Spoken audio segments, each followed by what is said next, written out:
Well, I tapped Chris Hedges for Secretary of State many years ago. He didn't get it yet.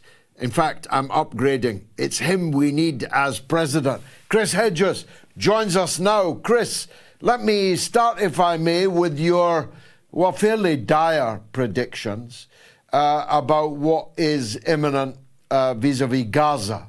I read your piece earlier today.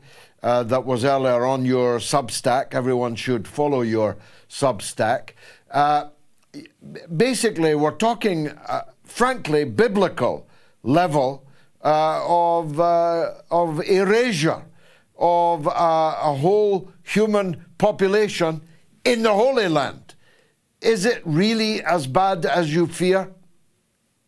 Yes, because we know the intent. This has been the intent that the Zionist government has had from its inception, which is to erase the Palestinians from historic Palestine. This was given impetus by the attacks of October 7th. The only way to stop it is for the United States to put a halt to it, which neither the Biden administration or the Trump administration will do. Israel has cut off all humanitarian aid, all food aid. It has bombed, cut off electricity, so the last water desalination plant does not work. And there's been a series of comments from the Defense Secretary, Katz, Ben-Gvir, and others, that I think one of the quotes is, "Not a grain of wheat or something will enter Gaza." So the tools of starvation, mass death, they just destroyed the last functioning hospital. It's all, and then of course the seizure of huge sections of Gaza with the excuse that the last 59 hostages have to be released and Hamas has to be obliterated. Well, Hamas is not going to surrender, and it's certainly not going to disappear, which both the Israelis and the Palestinians understand. This is just a pretext to carry out probably one of the largest ethnic cleansing campaigns since the end of the Second World War. Where do they go? That's the question. The United States and Israel has been approaching countries, in particular Somaliland, this break-off region which wants national recognition. It's talked to Sudan. Sudan has said absolutely not. There still is the specter of Egypt, the preferred and the easiest way to depopulate Gaza is to push the Palestinians into the northern Sinai, the Egyptian Sinai desert. We have seen the seizure of Rafah. Rafah, you know this as well as I do, George, about a town of about 200,000, is right on the Egyptian border. That's the main border crossing. It's now been completely surrounded by Israeli soldiers, and people have been told that they have to move, as well as Han Yunis, which is adjacent. So everything seems to be in place. I can't answer that question of where they will go, but they are creating a crisis, a humanitarian crisis that is just so catastrophic that the choice becomes leave or die, and that is by design.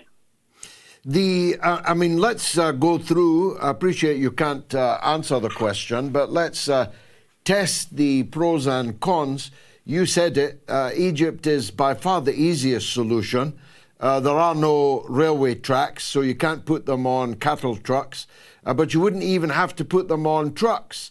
You would simply open the gates at Rafah and stampede the people on foot into the desert. The impact of that on Egyptian society and Egyptian politics is something worth knowing with your Pulitzer level of expertise, what that would have. My instinct tells me that Egypt could not withstand that shock, but then Egypt has withstood a lot of shocks. It's eaten a lot of crow. It's eaten a lot of crow pie.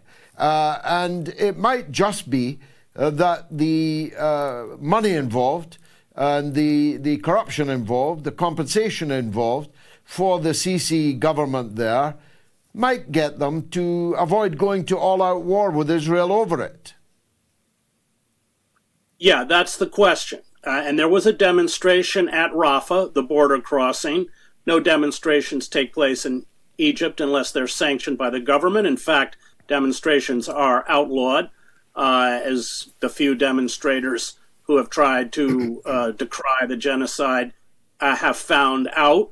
My understanding from journalists in Egypt that the military high command has been adamant about not allowing the Palestinians to be pushed into the northern Sinai. But you're right about the economic situation in Egypt is dire. 160 billion debt, rising food costs. The Egyptian pound is sinking by the day. So that makes the government vulnerable in terms of, promises of erasing debt or aid or anything else.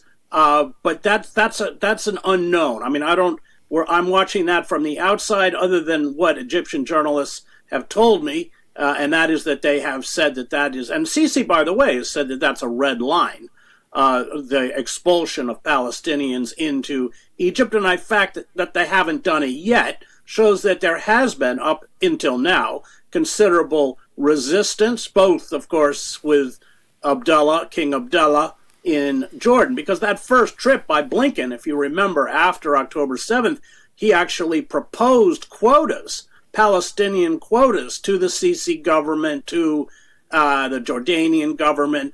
He was just a bag handler for Netanyahu, all of which, of course, was roundly rejected. These are very fragile regimes. I was in Jordan this summer. I've been to Egypt twice. I'm about to go again. There's a great deal of anger, understandable anger, on the Arab street over what's being done in Gaza, especially now, while the rest of the world sits by and watches. The ratcheting up of this genocide, the worst catastrophe to befall the Palestinian people since the so-called Nakba, or catastrophe, of 1948, when 750,000 Palestinians were driven from their homes and massacres were carried out in Deir Yassin and everywhere else. This dwarfs that.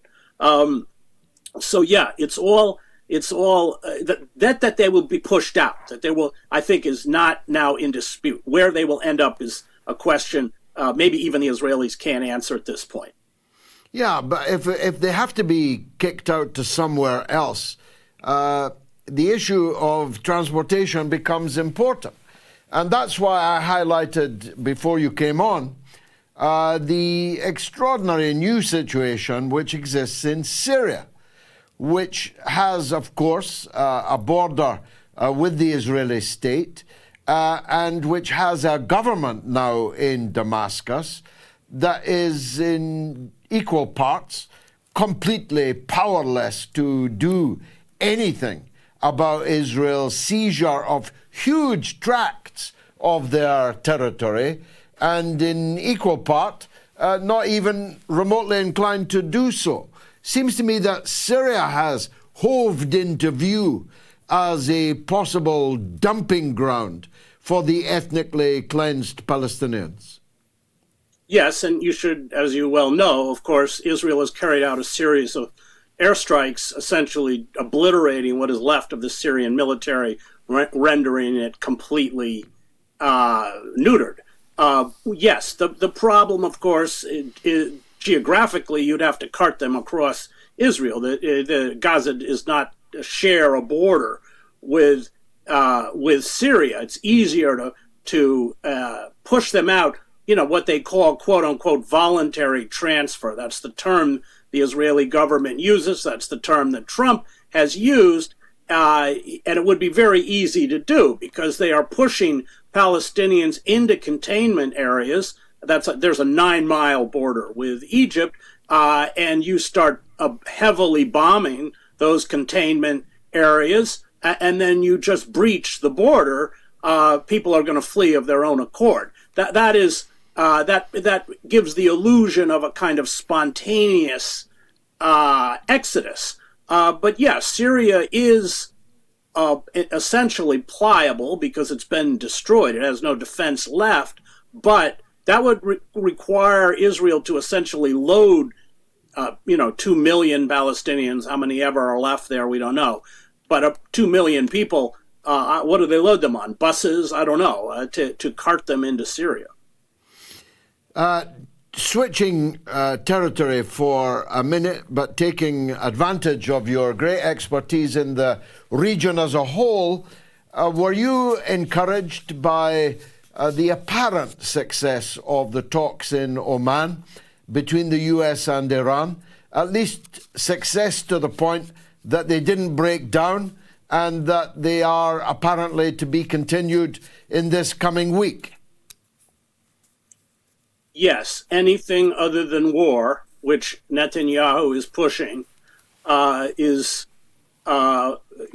is a glimmer of hope. A war with Iran would be catastrophic for the region, potentially fatal to Israel itself, dragging the United States into that kind of conflict. I mean, I assume it would begin with aerial bombing, but who knows where it would go from there. The fact that those talks were not extinguished is something that gives all of us hope. For many, many years, you, like I, have been warning of, we already have had the fiascos or debacles in Iraq and Syria and Afghanistan. We hardly need to add Iran to the list, not to mention, of course, the horrendous suffering that would be visited on innocent Iranians, the way we have visited so much suffering and death on innocent Iraqis, innocent Afghanis, innocent Libyans, innocent Syrians. The problem is that dying empires do not use military force judiciously. They seek to regain a lost hegemony through military adventurism. That is not, limited to Trump. That's Biden, Obama, Bush. They've all done it. And that's what I worry about it. But yes, the fact that the talks did not break down it gives us hope that we aren't going to wade into another quagmire like a war with Iran. And Witkoff's return unexpectedly to St. Petersburg overnight, and the acknowledgement this afternoon that President Putin met with him again for, seems to me, the second time in 3 or 4 or 5 days. What do you think is going on the Ukrainian track? Well, I think Putin has most of the cards, and this war, and again, we're completely in sync with this, should have never been fought. Putin was provoked by the expansion of NATO. It wasn't even a surprise for those of us who covered, as I did, Eastern and Central Europe, especially after 1989. But the fact is there's going to have to be an exchange of land for peace, which Henry Kissinger pointed out at the inception of the conflict. And I think that the Trump administration is amenable to that. Trump admires Putin openly. That's not a secret. He would like to build an alliance with a figure like Putin. He admires his governing style, his autocratic governing style. But this is something, we developed this strange phenomena where the Democratic Party became the war party. What opposition there was to the war was limited to figures within the Republican Party, but including Trump. So yeah, the fact again that there are meetings taking place, that they're taking place at the highest levels, gives us some hope that this long proxy war, which has destroyed Ukraine, not that the United States cares. A proxy war, by design, doesn't serve the interests of the proxies. It served the interests of the United States, which at the time sought to isolate Putin within Europe and to degrade the Russian military, whatever costs the Ukrainians paid, they didn't care about and don't care about. Trump is very blunt, isn't he? He just said today about the deficit between European Union countries and the United States, his country's closest allies and friends since the Second World War. He accuses them of ripping America off. And he bluntly states today that that's going to change now because the Europeans are going to be forced to buy energy from the United States. I mean, isn't one of the values of Trump that he takes the mask off? He is the ugly American empire personified. Yeah, that is one of the, I don't think he intends it to be that way, but that's precisely what he is. He takes the mask off. Look, the United States has accumulated huge trade deficits, and this has pushed public and private external debt to unprecedented levels. That's 70% of GDP by 2025. So if you have a rise in interest rates, that will lead the United States to pay substantial interest flows to the rest of the world. And it's been able to escape that only because the dollar is the world's reserve currency. But I think what we have to look at what Trump is doing as essentially a Hail Mary, a desperate effort to try and deal with the suffocating level of debt that is destroying the U.S. economy. He doesn't want to raise taxes on the rich. And what are tariffs? Tariffs are just taxes. I don't know if it's going to work, but that's the phenomena that he's addressing.